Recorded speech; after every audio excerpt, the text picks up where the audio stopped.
이미 창의성이라고 하는 것들을 오랫동안 강조해왔고 창의적 교육에 대해서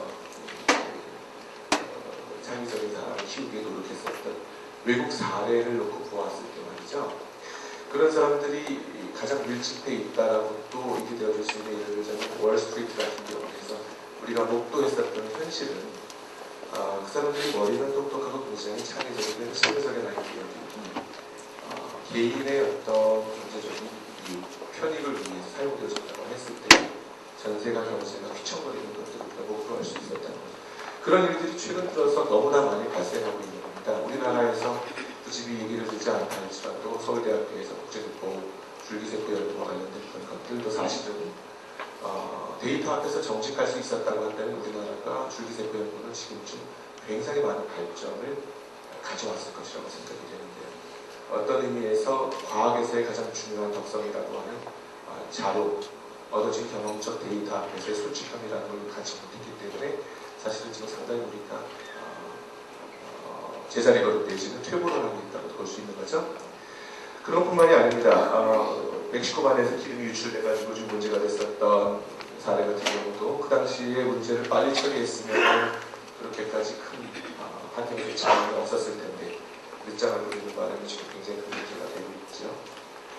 또 우리나라에서 실제적으로 이제 큰 기업들 같은 경우를 보더라도 말이죠. 창의성을 얘기하거나 생산성을 얘기한다고 했을 때 과정보다는 결과, 생산성을 높인다거나 이윤의 극대화라든가 이런 데 초점을 맞추고 있지 사원들의 능력을 어떤 데서 극대화하고 사원들이 자기가 일을 하는 것을 즐길 수 있고 자기의 잠재력을 표현할 수 있는 그런 기업적 문화는 우리나라에서 거의 없다. 최근 들어서 엘모로 시작되는 큰 기업에서 엘모화학입니다. 엘모화학에서는 그렇게 해서는 안 된다는 생각을 가지고 있는 김모석 회장님 계신데 그분은 앞으로 창의성이라든가 슬로우를 접목하는 기업 경영을 하겠다는 시작을 하고 계신데 그런 것들이 아직까지 대한민국에서는 굉장히 손꼽을 만큼 드문 케이스라고 볼 수 있는 거죠. 품질혁신이라고 하는 것에 대해서 세계적으로 벤치마크하는 기업이라고 알려졌던 도요타만 하더라도 품질혁신이라는 귀한 길에서는 결국 불량이 생산되었었고 그런 것들을 눈감으려고 했었던 기업가 있었다. 이런 것들은 우리가 경험하지 않았기 때문에 다행일 수도 있는 것이죠. 외국에서 굉장히 창의성이라고 하는 걸 강조해 왔을 때 얻어질 수 있는 이런 부정적인 결과가 우리로 하여금 창의성을 키우는 교육을 할 때 한번 짚고 넘어가야 되는 그런 워닝 시그널을 우리에게 보내주고 있다라고 생각할 수 있습니다. 특히 창의성은 이제 내가 하지 않더라도 많은 사람들이 연습하게 될 것 같다. 창의성이 키워진 많은 구성원 하나하나가 창의성이 키워졌다고 했을 때의 그 구성원들이 이제는 우리가 사회 구성원으로서 더불어 사는 삶을 위해서 어떻게 마음가짐을 잡아야 되는가 이런 부분들에 대해서 고민하기 시작했습니다. 그래서 가장 최근에 쓴 책이 Responsibility at Work라고 하는 책인데 이것은 우리가 일을 함에 있어서의 책임감이라고 하죠. 얼뜻 보아서는 도덕교과서 같지요. 네, 그렇습니다. 근데 이 저자들은 다 창의성 연구자들이라는데 우리가 여태까지 책임감이라고 하는 자체는 일을 할 때 예를 들어 사회적 책임감이라고 얘기했을 때 기업들에서 일종의 기부금을 내서 장학사업을 한다든가 이런 것들은 사실 따지고 보면은 그것은 회사로 다시 이윤이 돌아가는 순순한의 고리를 창출해보겠다라고 하는 이윤 추구에 있어서의 방편이지 궁극적인 목표는 아니었던 거지만 이제는 책임감이라고 하는 자체가 얼티미트 고울이 돼야 되지 않겠냐는 생각을 해보는 겁니다. 그래서 윌리엄 데이먼이라는 생각을 했었고요. 그 다음에 창의성과 책임감, 직접 이야기를 했고요. 그 다음에 이제는 센스 왁스라고 하는 사람은 스피리추얼리티까지도 얘기합니다. 일단 스피리추얼리티라고 하는 것은 우리나라로 치면은 그렇습니다. 여기 계신 분은 모르겠지만 뜨거운 성령의 불길을 얘기하는 것은 아니고요. 안철수 교수가 영혼이 있는 기업이라고 하는 걸 얘기했을 때라고 하는 것은 이렇게 생각하면 될 것 같아요. 관심이 나에게만 있지 않고 다른 사람에게 가는 것을 외국식 표현은 스피리추얼리티라고 할 수 있겠다. 그래서 안철수 교수가 얘기하는 영혼이 있는 기업이라고 해서 안철수가 강조하는 두 가지는 책임감과 정의라고 하는 것이고요. 그래서 지금 창의성을 보는 쪽에서도 스피리추얼리티에 대한 얘기들이 나오고 있는 거죠. 책임감과 리더십 같은 것도 있고요. 하워드 가트너 같은 경우는 일을 할 때 우리가 우리가 창의적인 일을 하거나 어떤 앞서가는 일을 할 때에 책임감이 없었을 때 어떤 결과가 나타나는가를 얘기를 하고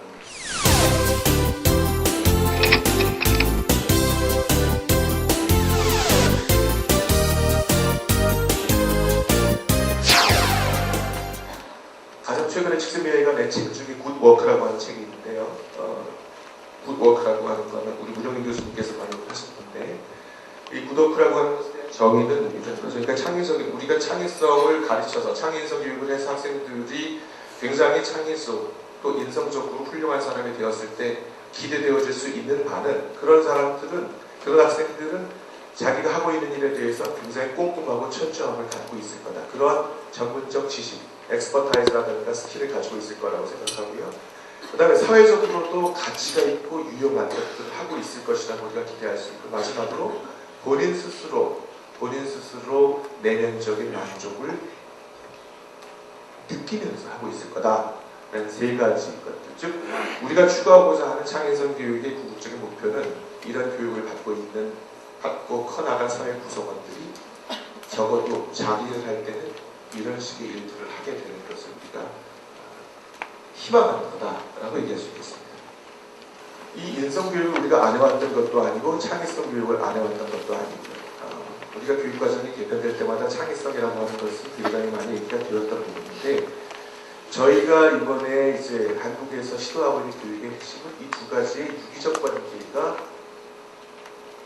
있어서 동시에 어떤 의미에서 윈윈 또는 상승작용을 도모해보자라고 하는 그런 뜻이 조금 다른 것이다 이렇게 얘기할 수 있을 것 같습니다. 즉 인성교육을 통해서 창의성 교육에 영향을 주고 창의성 교육을 통해서 인성교육에 영향을 주는 이런 상호작용이 조금 강조가 된다. 이것이 핵심인 것 같습니다.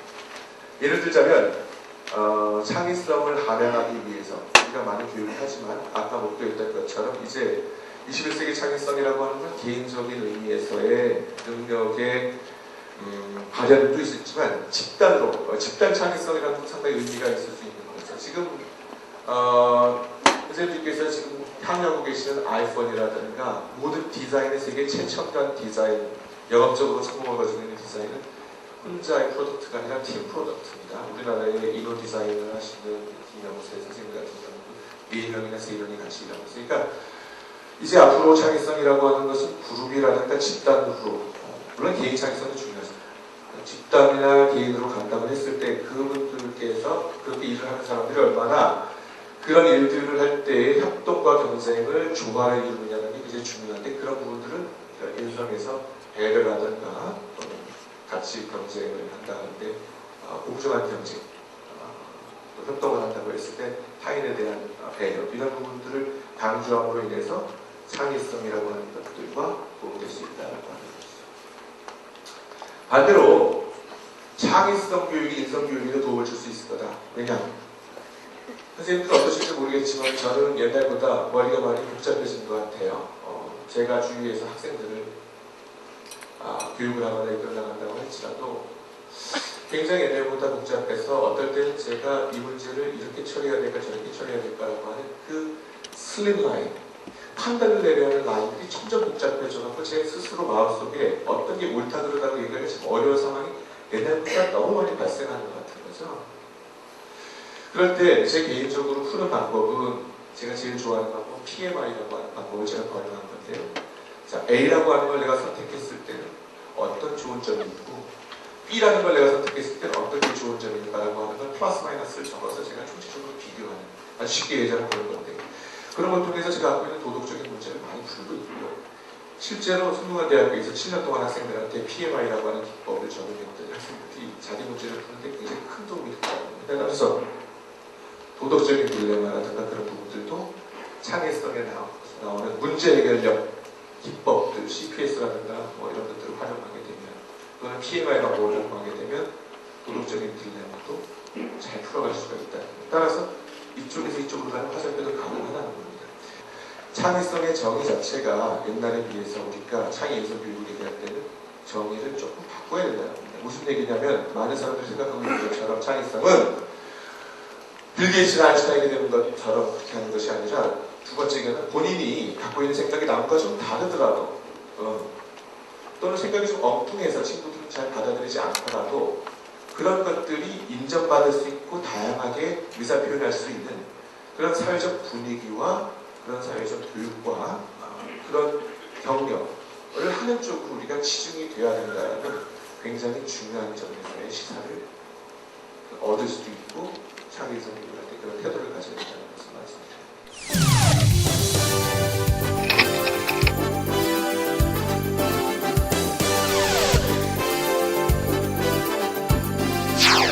굉장히 많이 있습니다. 창의성이라고 하는 것은 오늘 하루 종일 선생님들께서 들으실 단어가 창의성인데요. 아마 끝나고 돌아가서 5시쯤 됐을 거예요.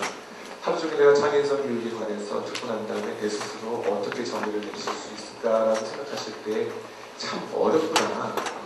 최인수부터 시작해서 마지막에도 이문 교수님이 오늘 가르쳐 보니까 구조방정식까지 선생님이 재미있는 말들을 해주실 것 같은데 학자들은 참 다르다. 저도 그렇게 생각해요. 저도 아직 그걸 창의성에 대해서 확실하게 이해했으면 내공이 있다고 생각은 하지 않는데 이렇게 얘기할 수 있을 것 같습니다. 창의성이라고 하는 것에 대한 요소는 끌고 와서 이 세 가지 이외에는 없다. 그렇게 생각하고 있었는데 여기 지금 오후에 조금 이따 토론을 해주시고 우리 김정희 선생님께서 번역하신 창의성 101인가요? 네, 그 책을 놓고 보면 거기 카프만 교수 그렇게 썼더라고요.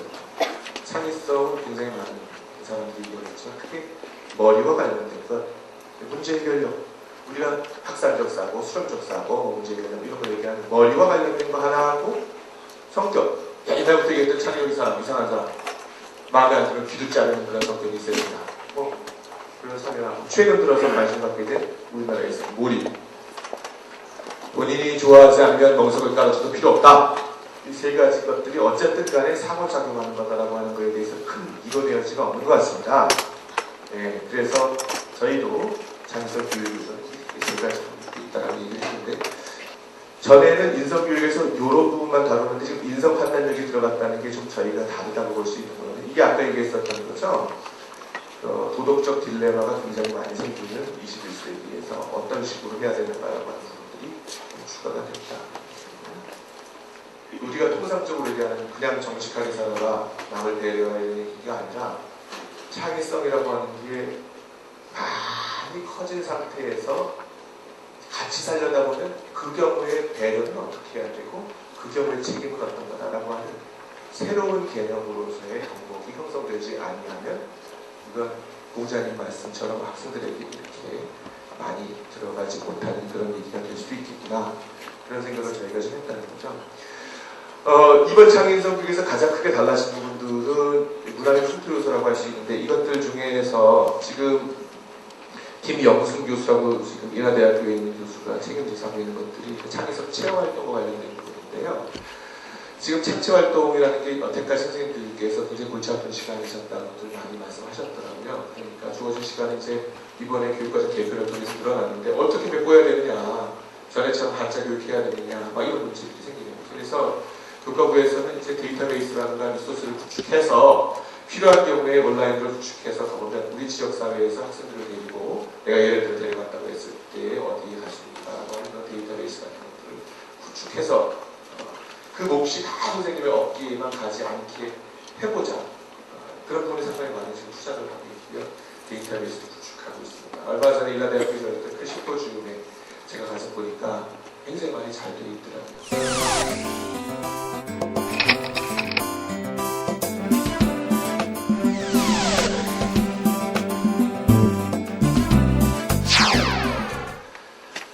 그래서 그런 것들을 논의할 때 저희가 참고하고 있는 모델이 체계 모델이라고 하는 건데요. 전에는 우리가 학교나 교사님들께서 아무리 좋은 아이디어를 낸다고 할지라도 우리가 어떤 의미에서 각 지방의 교육청이라든가 또는 교과부 내에서도 그런 아이디어들하고 충분히 커뮤니케이션 할 수 있는 통로가 부족했다고 하는 이런 통로도 좀 구축을 하자. 그리고 그렇게 해서 구축된 새로운 아이디어들 같은 경우는 아까 말씀드렸던 것처럼 데이터베이스화해서 교사님들께서 얼마든지 억세스하거나 활용 가능할 수 있게 하나의 그런 체제를 만들고 그런 지적 결과 그런 사물들을 우리가 데이터베이스로 구축하자.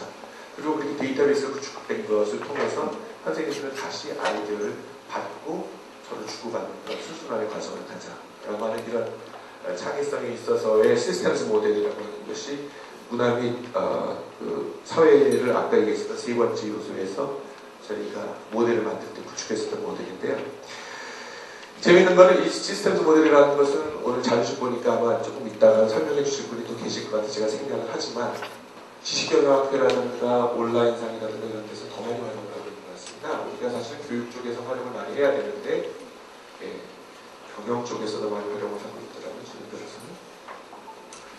그런데 이런 그 문화 사회라든가 학생을 가르치는 것만이 아니라 사회 문화적으로 또는 학교를 구성하고 있는 구성원들 전체가 같이 일해야 된다고 하는 것들은 미국에서 우리가 영재 모델, 렌솔리 모델에서 이게 나오고 있는 거죠. 이쪽에서 보게 되면 학생에 대한 포트폴리오 구축한다거나 교수 과정 개발하는 거나 이런 거 외에도 여기서 보게 되면 사채 같은 경우 교사나 PTA 같은 경우라든가 또는 커뮤니티 리더들이라든가 이런 분들이 어떻게 학교를 움직이는데 도움을 주어야 되는가라고 하는 말이죠. 학교의 스트럭처나 여기서 본 조직의 여러 가지 컴포넌트들이 지역사회를 구성하고 있는 사람들이 같이 합쳐져야지 영재학교가 발전적인 모델이 될 수 있다는 것을 미국에서도 하고 있는 거기 때문에 저희도 반드시 이런 부분들은 세계적인 그런 관리라든가 그런 시스템이 구축되어야 된다는 것을 외국에서는 저희가 벤치마크 하려고 했던 것이 교과부에서 그랬어요. 저희가 사실 교과부에서 오랫동안 준비를 하고 있었던 것 같습니다. 그래서 옥스팜 모델이 있다. 옥스팜이라고 하는 건 아직도 모르겠지만 영국 옥스포드에 있는 대학 교수, 지역사회의 리더들 이런 사람들이 어떤 의미에서 지역사회를 좀 도와주기 위해서 만든 일종의 뭐 NGO 단체라고 할까요? 그런 건데 지금 세계적으로 다 브랜치들이 있어가지고 헐벗고 교육을 못 받는 사람들을 좀 도와주자라는 식으로 굉장히 큰 단체로 바뀌었는데 거기서 이런 것들이 있었어요. 세계 글로벌 시티즌십이 되기 위해서 필요한 요소들이 뭐냐? 그래서 해피 보면은 저희 모델이랑도 유사한 것들이 보이는 것처럼 느껴지는데요. 지식 관련된 부분과 그다음에 스킬 관련된 스킬이라고 하는 건 지적 스킬이라고 하는 거죠. 그래서 비판적 사고라든가 이런 것들이 줄었고요. 가치도 이런 것을 해야 된다. 지식 어떤 면에서 메타 스킬, 그러니까 인지적인 문제를 해결하는 데 필요한 메타 커뮤니티반 스킬, 초인지적인 기술이고 가치라든가 태도 같은 걸 볼 수 있는데 그래서 이렇게 만들어놨습니다.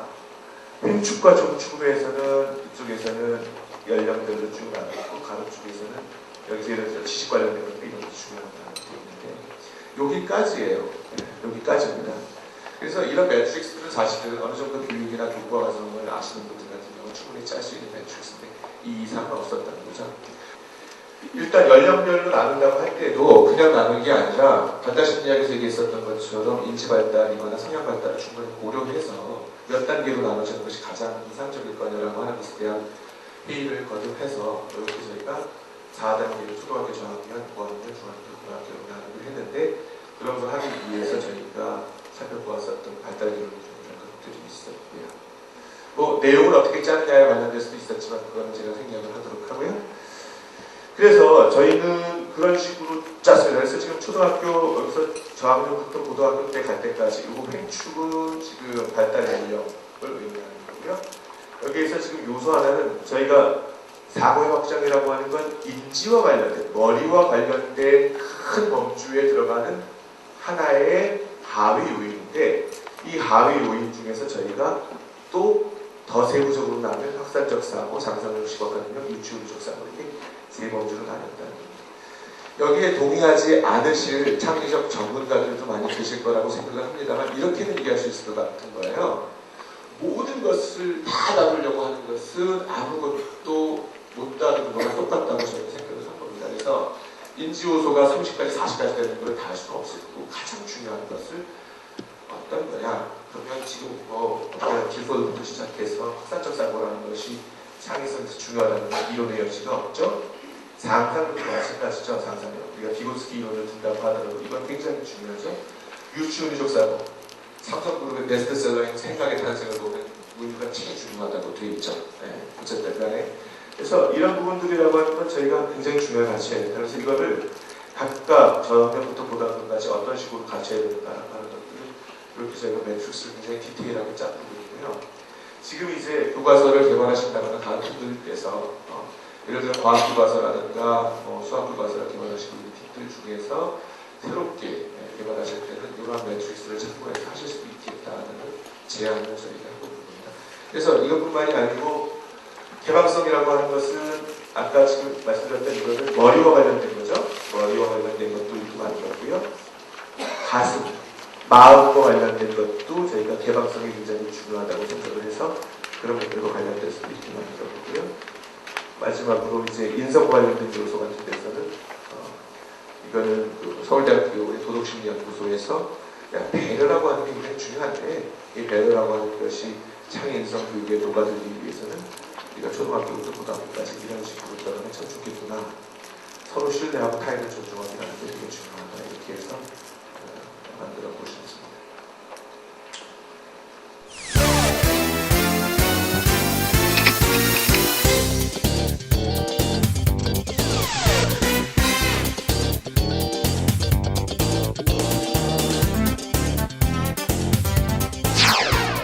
이게 창의성이라고 하는 게 그렇게 간단하지가 않은 것이 이렇습니다. 제가 패러독스 얘기하는 건 간디가 선생님들 내향적인가요? 외향적인가요? 간디.